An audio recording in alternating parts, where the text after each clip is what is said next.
السلام علیکم ناظرین، پروگرام میں خوش آمدید۔ اگر آپ پاکستان کی سیاست پر آج کل کی رپورٹنگ دیکھ رہے ہیں، بلکہ آج کی رپورٹنگ پر میں فوکس کروں تو پتہ چلے گا کہ پاکستان میں اور کوئی ایشو نہیں ہے، صرف ایک ایشو ہے، وہ یہ کہ پاکستان کے صدر کا کل خطاب پارلیمان سے کسی نہ کسی طریقے سے اچھا ہو جائے، اس کے اندر کوئی گڑبڑ نہ ہو۔ اچھی بات ہے، پارلیمانی تہذیب کے اندر ہمیں اچھی روایات کو فروغ دینا چاہیے، لیکن ایک ایسے ملک کے اندر جہاں پر پچھلے 2 سال میں تقریباً 125 کے قریب ڈرون حملے ہوئے ہیں، اور آخری ڈرون حملہ جو ہوا ہے اس نے تو ہیڈ لائنز بھی بڑی بنوائیں، اور ایک ایسے ملک کے اندر جس کے فائنینشل نرو سینٹر میں روزانہ درجنوں لاشیں گر رہے ہوں، ذرا ترجیحات کی ترتیب کے اوپر ہمیں بڑی حیرانی ہوتی ہے۔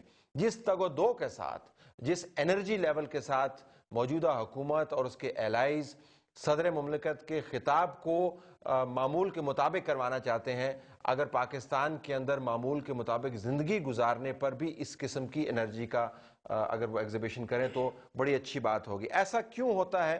حکومت کی ترجیحات کیا ہیں؟ سینیٹر الیاس بلور صاحب جو ابھی عمرے سے کچھ دیر پہلے واپس آئے ہیں، ہمارے ساتھ موجود ہیں، ہمیں پشاور سے جوائن کر رہے ہیں، عوامی نیشنل پارٹی اور الائٹ پارٹی ہے حکومت کی۔ الیاس صاحب، آپ کا بہت شکریہ، آپ نے ہمیں پشاور سے جوائن کیا۔ سینیٹر غلام علی صاحب JUIF کی نمائندگی کر رہے ہیں، اور ان کا نقطہ نظر ہے ڈرون حملوں کے اوپر اور اس کے علاوہ حکومت کی پالیسی کے اوپر۔ اسی پالیسی سے اختلاف کرتے ہوئے انہوں نے حکومت کا ہاتھ چھوڑ دیا۔ غلام علی صاحب، آپ کا بہت شکریہ۔ آسمہ ارباب عالمگیر صاحبہ جو ان معاملات کے اوپر پرائم منسٹر کی ایڈوائزر ہیں، ان کو ہم نے دعوت دی تھی، ان کے لیے کرسی خالی رکھی ہے، جب وہ تشریف لائیں گی تو یہاں پر موجود ہوں گی، ان سے بھی بات کر لیتے ہیں۔ میں آج کے غلام علی صاحب، آپ کو ان تمام میٹنگز کے پس منظر میں کیا پتہ چلتا ہے کہ حکومت کس طرف جا رہی؟ بسم اللہ الرحمن الرحیم۔ طلعت صاحب، آپ کی پوری ٹیم کا بہت شکریہ کہ آج آپ نے ایک اہم موضوع پہ یہ آج کا پروگرام ترتیب دیا ہے۔ اصل میں بات یہ جیسے کہ آپ نے پہلے ہی فرما دیا کہ اس وقت موجودہ حکومت کی جو سوچ ہے، جو پریارٹی ہے ان کی، آپ دیکھ لیں کہ انہوں نے صرف ایک جمہوری پروسیس ہے کہ صدر خطاب جی الیاس صاحب، آپ کو آواز آ رہی ہے؟ میرے ساتھ رہیے گا جی، میرے ساتھ رہیے، گو ہیڈ جی۔ کہ صدر صاحب اسمبلی میں خطاب کرتے ہیں، اور یہ ایک جمہوری کلچر ہے اور اس کو پروان چڑھنا چاہیے۔ اس میں احتجاج بھی ماضی میں بھی ہوئے تھے، آئندہ بھی ہوں گے اور نہیں بھی ہوں گے، یہ کوئی اتنی بڑی بات نہیں ہے، اور اس پہ پھر اسمبلی کا دونوں ایوانوں کا یہ مشترکہ ذمہ داری بنتی ہے کہ اس بیس کو مزید آگے بڑھاتے ہوئے اس پہ اپنا نقطہ نظر بیان کریں۔ اصل بات یہ ہے کہ اس وقت پاکستان کی سالمیت اور خود مختاری پر بالکل ایک ضرب لگ رہا ہے اور کوئی پوچھنے والا نہیں۔ مجھے تو افسوس ہوتا ہے ایک سیاسی کارکن کے کہ ذوالفقار علی بھٹو صاحب نے اس ملک کو ایٹمی قوت بنایا تھا، آج اس کی پارٹی برسر اقتدار ہے۔ نواز شریف صاحب جو کہ مسلم لیگ نون کی سرپرستی کر رہا ہے، اس نے ایٹمی دھماکہ کیا تھا۔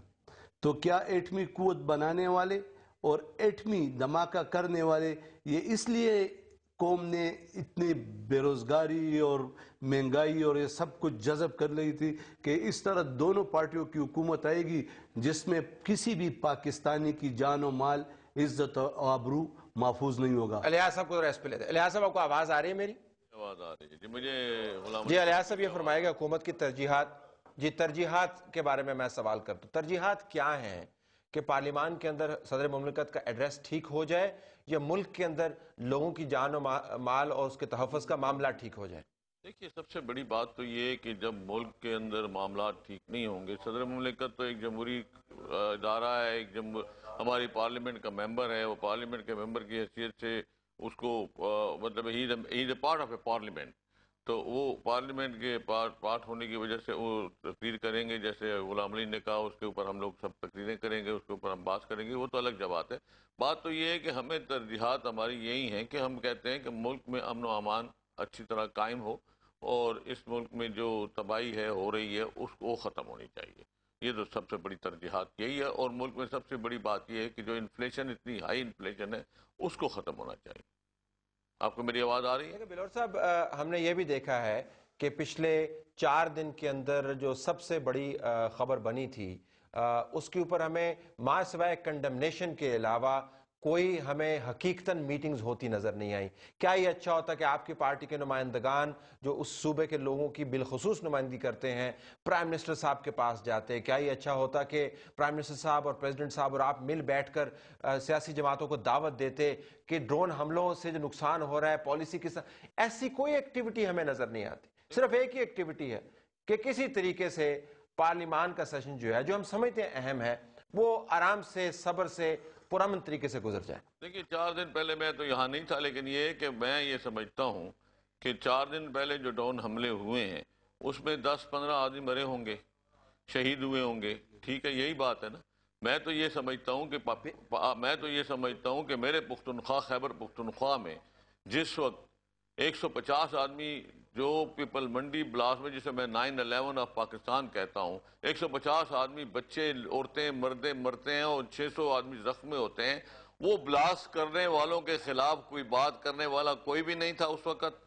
کہاں تھے اس وقت یہ لوگ ابھی آج جو بات کر رہے ہیں؟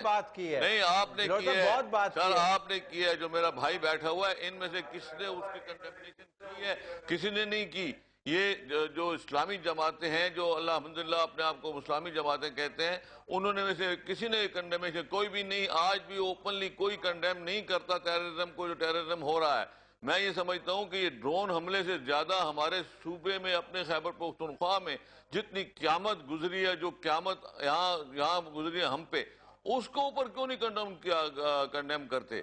آپ تو کہتے ہیں پارلیمنٹ کا سیشن اپنی جگہ پہ. یہ ڈرون حملوں کو تو پارلیمنٹ نے متفقہ طور پہ قرارداد پاس کی تھی ڈرون حملوں کے خلاف، اور ہم آج بھی قرارداد پاس کرنے کے لیے تیار ہیں. ہم آج بھی کہتے ہیں ڈرون حملے اچھے نہیں ہیں، لیکن میں یہ سمجھتا ہوں کہ جو ہمارے ملک صوبے میں جو قیامت برپا تھی وہ ہوتی رہی ہے، اس کے متعلق کوئی بھی نہیں جماعتیں کیوں نہیں اسے کنڈیم کرتی تھی؟ اس وقت یہ سوئی تھی. آپ دیکھیں، مجھے آپ دکھائیں، مجھے آفیہ صدیقی کو مشرف نے دیا تھا امریکہ کو، اور آفیہ سے اس وقت یہ لوگ مشرف صاحب کے ساتھی تھے. 17 امینڈمنٹ انہوں نے پاس کی ہوئی تھی اور اس وقت یہ مشرف صاحب کے ساتھی تھے. کیا اس وقت ان کو آفیہ صدیقی یاد نہیں تھی؟ جب یہ مشرف صاحب چلا گیا ان کو آفیہ صدیقی ابھی یاد آ گئی پیپل پارٹی کی گورنمنٹ میں، ہماری تاریخ میں. بیلور صاحب، آپ ہمارے بڑے ہیں اور میں آپ کی بہت قدر کرتا ہوں، لیکن پالیسی کی بات ہے. اس وقت پاکستان پیپلز پارٹی اور ANP نے امریکہ کی گٹھ جوڑ سے پورے ملک کو آگ میں دھکیل دیا ہے. آپ امریکہ کی غلامی کر رہے ہیں اور امریکی پالیسی اس ملک میں اس کے امپلیمنٹیشن کے لیے کوشش کر رہی ہے. ANP اس میں برابر کی شریک ہے. جہاں تک بم بلاسٹنگ کا تعلق ہے، ہم روز اول سے جمعیت علماء اسلام کا یہ موقف ہے کہ انہوں نے آج سے 5 سال پہلے ملک میں NGO کی سیاست کے خلاف آواز اٹھائی، اور یہی وجہ ہے کہ آج آپ کہہ رہے ہیں کہ ملک میں NGO کی سیاست بند کرے.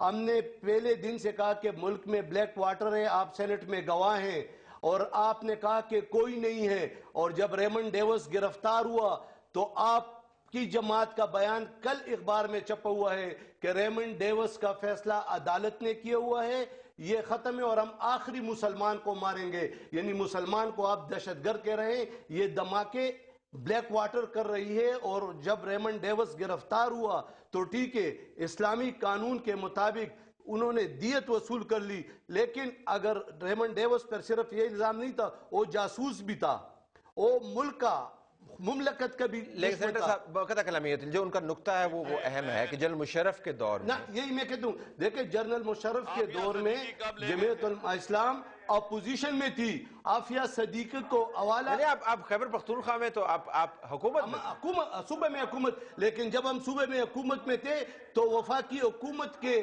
کہنے کے باوجود وہاں پر فوج کشی کی اجازت ہم نے نہیں دی.